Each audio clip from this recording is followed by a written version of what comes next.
didn't see you there. I was just getting my warm-up started. Come along, I'll show you.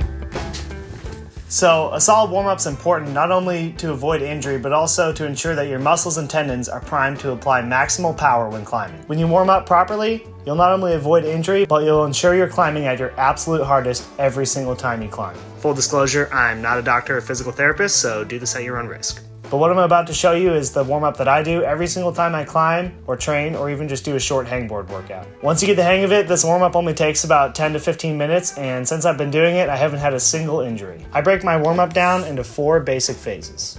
Phase 1, elevate your heart rate. You can do this through any form of light cardio such as jogging, burpees, jump rope, anything that gets your heart rate up and makes you breathe a little harder. Phase 2, warm up those large pulling muscles. The first exercise is trunk rotations. Beginning with your elbows tucked into your side and your palms facing up, rotate from side to side to warm up the lower part of your spine and lower back. Then, raise your elbows up till they're parallel with your shoulders and rotate your palms down to warm up the middle of your back. Finally, straighten your arms and raise them above your head to warm up the upper part of your spine. Next, we'll begin warming up our shoulders by doing arm circles. These circles should start small and slowly grow larger and larger. Do arm circles back and then forwards. The next exercise I call swimmers. Rotate your arms forward as if you were swimming in a front crawl. While I'm doing this, I'm also clenching and opening my fists to begin warming up my forearms. Do this one forward and then backward. Next up is scapular retraction. With your arms held up in front of you at about a 45-degree angle, push your arms forward, opening up your shoulders across the back. Then, draw your shoulder blades together. Do about 5 to 10 of these. Next, I grab an elastic band. You can also do this with just any broomstick. I begin by keeping my hands fixed, and I bring the elastic band or broomstick up over my head and behind my back. Try to pull your shoulders down and lock them in place along your back while you do this. Go slow and do about 5 to 10 reps. This next one takes a little bit of coordination and practice. Raise your right arm up over your head while keeping your left arm down low. Then bring the elastic band behind your back and then raise your left arm over your head and bring the elastic band down in front. Repeat this for about 5 to 10 reps before switching directions. Next up is elastic band pulls. I do about 5 to 10 reps, keeping my elbows locked out and pulling, stretching the elastic band behind my head, in front of my head, and then 90 degrees in front of my chest. Next, we move on to the pull-up bar. Just like the scapular retraction we did earlier, you're going to hang from the pull-up bar and let your shoulders hang loosely up by your ears. Then, pull your shoulder blades down and back, attempting to pinch your shoulder blades together, raising your chest up and through your arms.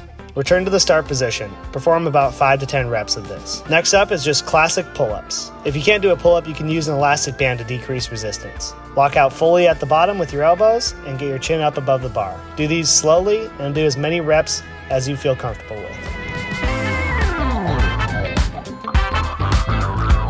Phase 3, warm up the forearms and fingers. To begin, I like to get the blood into my forearms by doing air squats and swinging my arms out in front of me forcefully. Do about 5 to 10 reps of this. Next up is finger flicks. For this exercise, imagine you're flicking water off the tip of your fingers. Do about 20 finger flicks over your head, to the side, out in front of you, and down by your sides. Next up is tendon glides. The purpose of tendon glides is to move the tendons in your fingers and forearms through their full range of motion. Beginning with the large tendons in your forearms, keep your elbows in a fixed position at your sides. Bend your fingers and wrists and raise your arms upward. Next, extend your elbows fully and curl back your wrists and fingers to their full extent. Repeat this for 12 to 15 reps. For finger tendon glides, curl your hand into a fist and then slowly slide your fingers up the palm of your hand until they've reached full extension. Again, repeat this for 12 to 15 reps.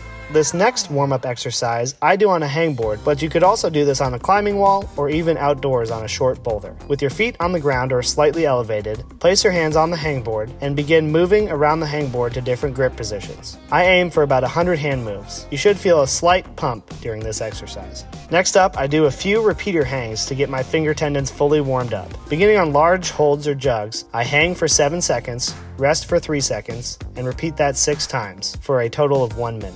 After a couple minutes rest, I'll move to a large open-handed edge and repeat this process, hanging for 7 seconds, resting for 3 seconds, for 6 reps. After that, I'll move to a half crimp position and repeat this process again, hanging for 7 seconds, resting for 3 seconds, for 6 total reps. In addition to these 3 hangs, you can work other grip types that are specific to your project or climbing plans for the day. For example, if your project has lots of pockets, you might want to add another set of repeaters hanging off 2-finger or 3-finger pockets. If you don't feel fully warmed up, you can also move to smaller holds or add weight to make it more challenging.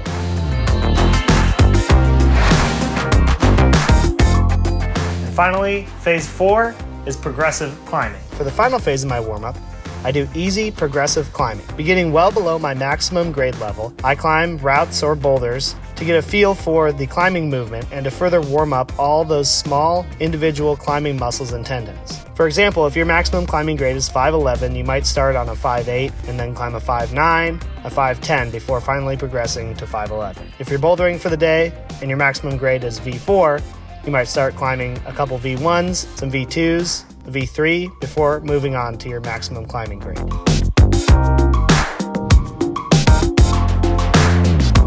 Now you're fully powered up and ready to climb. It's pretty simple, but this warm-up prepares the full body for all the stresses you'll see through a normal climbing session. By doing a consistent warm-up like this every single time you climb, you not only prevent injury, but you also unleash your maximum climbing potential, and it provides your body with cues for your current recovery level. For example, if you feel really weak during the hangboard portion of the warm-up, you may still be recovering from your latest workout, so you might want to take it easy that day. Happy climbing, stay adventurous, and we'll see you on the next one.